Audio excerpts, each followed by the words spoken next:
Okay, so I've come to realize recently that we are meant to be happy on this earth, and that's why we're here, to follow our highest joy. That's the most good in that we can let in any moment, and takes some practice, doesn't it, sometimes? Yeah, and I've quantum leaped in the last few months, and quantum leaps are so hard.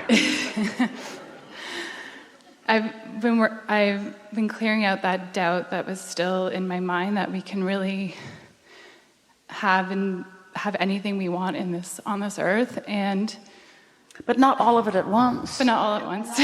Not more than I can figure out now. Just what I'd like now, what I'd like now, what I'd like now.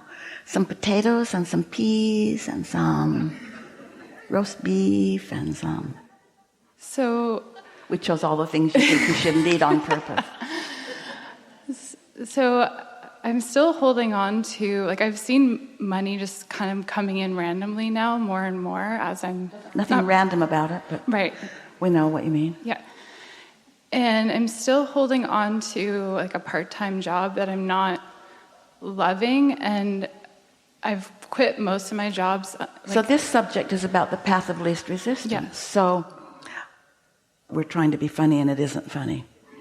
Can we assume that money coming in feels like a good thing to most everybody? That it helps you to live the way you want to live, to eat the way you want to live, to sleep the way you want to sleep. In other words, money is something that you want. So this money that you want to flow into your experience, is it fair to say that as I allow money into my experience, it's an enhancing experience? Yes. And is it fair to say when there's not enough money, it's an uncomfortable experience?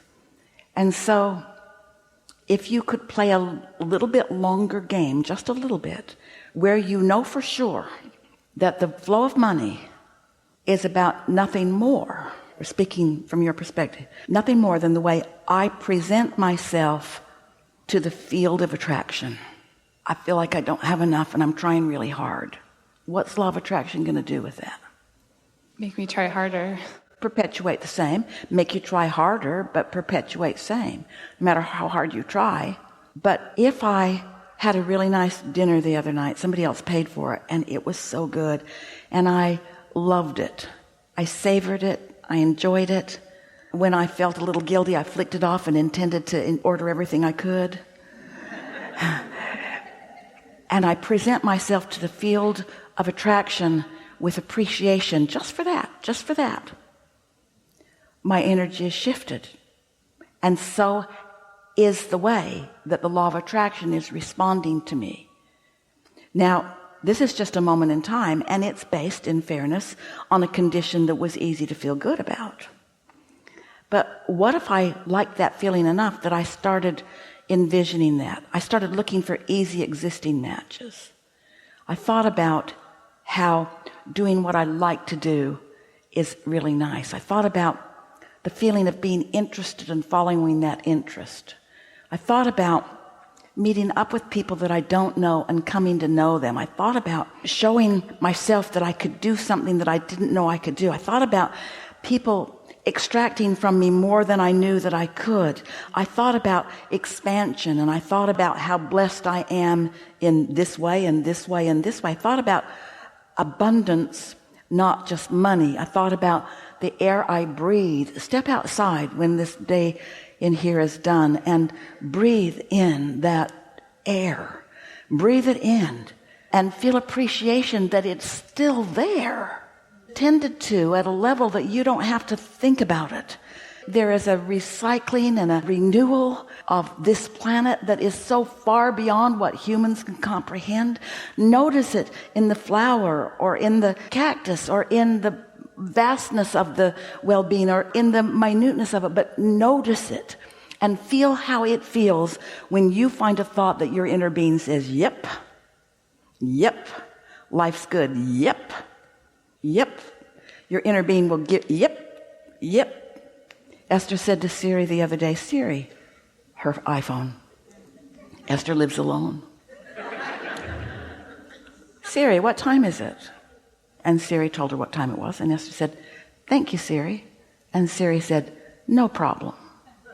And Esther thought, Jerry really never liked it when people said no problem.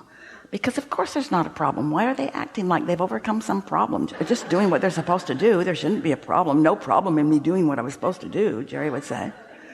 And so Esther never says no problem because it always rubbed Jerry the wrong way. And so then not long later, Esther was getting ready for one of these on the cruise ship. And Esther said, hey, Siri, what time is it? And Siri told her what time it was. It was 10 minutes later. And Esther said, thank you, Siri. And Siri said, sure thing. Sure thing. And Esther said, there it is. That's what the universe is always saying. When you say, I'd like that, sure thing. I'd like that, sure thing. I'd like that, sure thing. Never, oh, there's a small problem because you're asking for something and therefore depriving someone else of it. Sure thing, sure thing, sure thing. It's a sure thing. It's a sure thing. Increase in money, it's a sure thing. More fun things to do, it's a sure thing. New ideas coming to you is a sure thing. Figuring out what you like to do best is a sure thing. Avenues to do it, a sure thing. Changing your mind often, a sure thing. Something new, feeling better, a sure thing. Never-ending expansion in ideas, a sure thing.